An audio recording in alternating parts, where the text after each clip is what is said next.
we're gonna be talking about Google Docs and some of the basic concepts, basic concepts of how it works that some people might not know and might make their life a lot harder. But if you do know, you're able to deliver things that look a lot better, and somebody would be like, "Wow, that's pretty good work in just 7 minutes." So for starters here, when you're starting a Google Doc from Google Drive, what you're gonna do is you're gonna go new, okay, Google Docs. Now, why I'm showing this is because you can do a blank document or you can do it from a template. We're gonna talk about this some other time, but if you click on from a template, one, you have some basic templates, general templates from Google Docs that you could use, just so if you ever like, okay, I need some ideas on what to do, I want something pre-formatted, it's already there. Or two, you can have the templates from the Northern Virginia Volleyball Association. You can even have a template of a letterhead with my signature. So if you're trying to do we're trying to do something that needs to be official, that the CEO needs to sign, you just click on that, and that's gonna open a template that we pre-built, and we already have it here ready to be used. You just need to add the text in here, and then it's ready to go. That's how we do letterheads, and we have that available in there. And then if you just go and blank document, okay, we're good to go in here. And then what we're gonna do is on this side here, this is one of my last tips for you guys, but I'm gonna use it now. I have a Google Keep that I keep some notes available. So I'm gonna use those notes here that instead of just putting my document, I'm putting the notes on the side here, and those notes are gonna help me to write whatever I wanna write. First thing, I already use my friend ChatGPT, and I'm gonna copy and paste an article about growth mindset, and it has 500 words on this article, I think, hopefully. I'm gonna need to count. Okay, so I'm gonna copy, and then I'm gonna go back and I'm gonna paste. Now, if I just paste this in here, this is what happens, right? It's coming with the formatting, which is not what I want. This is gonna take you forever to fix. So what I'm gonna do is I'm gonna right click and I'm gonna paste without formatting. Now it's just gonna come with the words, okay? Now, that helped me in one way that now I don't have all that crazy stuff going on. But in another way, now create a little bit of more work for me because now I need to format this whole thing, okay? Talk about easy ways to format. Shortcuts first. Some of you guys might be familiar with shortcuts, some might not. You might just be right clicking or trying to find it here. But if you highlight a word, and on a Mac you do go Command B, it makes it bold. If you go on a Windows, I believe it's Control B, right? Yeah, that's for Windows here. Or you can go highlight a word and do Command I. It becomes italic, right? Or you can highlight a word and do Command U. It underlines the word. Or you can go ahead and do Command K and ask you to insert a hyperlink. Or you can do Command Z and you undo whatever you did last time. So you can just undo whatever he did the last time. And one thing that I thought was pretty cool here that I honestly haven't used much myself is to do Command / shows all the commands available in there.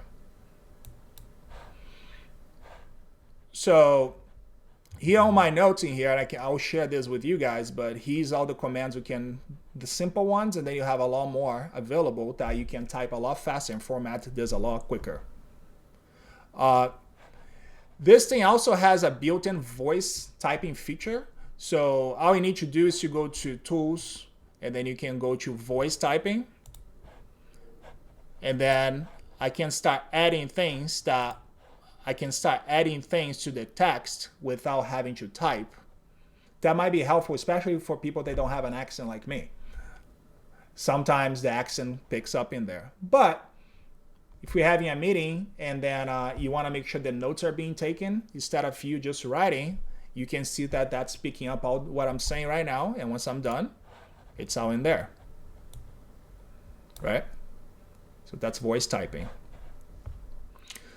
one thing that I really like to use Google Docs for, and that's why I still use it, is the collaboration features. So it's much better when we are just highlighting here, and then we just go comment, add a comment, and then we go add Tia story.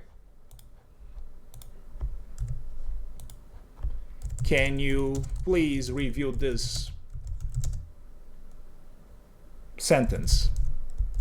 And then assign to Tia, and Tia is gonna get a ping that says we need to review that sentence. That's important for us not to lose what the focus is really, which is the document, right? We want to focus on the document. We want information to be in the same place. We want you guys to be able to go in and actually look at what was talked about, so that we are able to be on the same page. I personally, for instance, when I do, there's a temptation to do a PDF, for instance, or something like that, and share with people, let's say on a financial report. I prefer to do in a Google Doc myself, because then when I'm ready to present the financial report, I share with my board before the meeting, and I said, if you have any comments, please add in here now. And I don't resolve the comments. I just keep it open, so that as they write comments and I answer the questions, everybody else coming after them, they can see that question was already asked within that topic. So when I show up to my board meetings, for instance, for financial reports, all the questions have been answered already, because I share a Google Doc and add comments to that. And the reason why I don't like PDF is because on the PDF, there are options to add comments, but they are not as, I would say, they are not as streamlined as in the Google Doc. And also, if you need to make an update to the PDF, you need to re-upload the whole new PDF in it. Google Docs, any updates you do to the document, they are done live for everybody that's sharing the doc. Does that make sense? Okay. And then next thing is use templates and add-ons. I showed you all how to do the templates at the beginning. Just kneel from a template, so you can do that. Or you can use add-ons. There is an add-on that I really like to use called Grammarly, especially being from Brazil. And my English is pretty good, but sometimes I need some help. So Grammarly is an add-on that you add here. It's right here. It's sitting right here. And then it's sitting right here. You can see that if I click on here, there is even ChatGPT has about 21 things that could be better. So once I turn on Grammarly as an add-on and I click in here, Grammarly is suggesting that I change this sentence from this to impact personal and professional development positively. So I'm just going to click on that, and then it's done. It is artificial intelligence English professional that's living on your machine as an add-on all the time, ready to make your text look a lot better. So that's Grammarly. And then leverage Google Keep integration. As you can see, that's how I leverage. I write some notes in here, and then I go back and forth. That's how I leverage Google Keep. Couple of things then now that we're gonna do to use the skills we just learned and more. First, this is the introduction. I'm gonna resolve this really quick. And then I'm gonna go ahead and I'm gonna say, I wanna make this cool. So I'm gonna Command bold this to make this the title. And then I'm gonna Command B this so that this is a little more formatted, right? And then this is my introduction. Then my topic number 1 is here, personal development. What I want is that I want this to be automatically a 1, but I also want this to be automatically a B, and C. Let's just say that, okay? So I'm gonna delete this here. What I'm gonna do is I'm gonna go click in here. I'm gonna go on the top, and I'm gonna choose one of those things here that work for me. I'm gonna choose this one. So see, 1, personal development. And then I'm gonna come back here. I'm gonna delete this, and then I'm gonna go bam. Then that's saying 2 now. What I'm gonna do to make sure this says A instead of 2, I'm gonna press tab. And now that's A. And that's it. So I have a topic with that subtopic. And I'm gonna do the same thing here, adopting, fostering. And then when I get to this part here now, right? I want this to be number 2.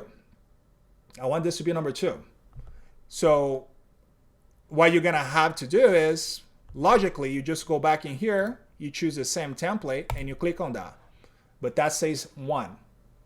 That says 1. And you're like, okay, I want it to be number 2. How I do that? And then you might be tempted just to delete the 1 and manually write number 2 in there. You don't need to do that. You're gonna highlight it, and then you're gonna right click, restart numbering, and now you're gonna click 2. Okay. And then now you can go back and start having your subtopics over here. Tab, A, and so on. So with that said, you could literally just go ahead, and if you get a task, copy and paste something you find from the web and make edits. Of course, you're not gonna publish that as your own work, but you can copy and paste as long as you paste without formatting, and as long as you know how to quickly use shortcuts and how to make some movements within the document, then you're gonna be able to deliver how many words you want. And then, by the way, to deliver the words here, you just highlight all the words. Let's see if ChatGPT did a good job. Tools, word count. 2 pages, words 664. It was probably 500 before I did the voice typing. Okay, so that's how you do the word count. Highlights, tools, word count. Then you have a 500 words article, nicely formatted and ready to be delivered to whoever needs to read this and make sense of it.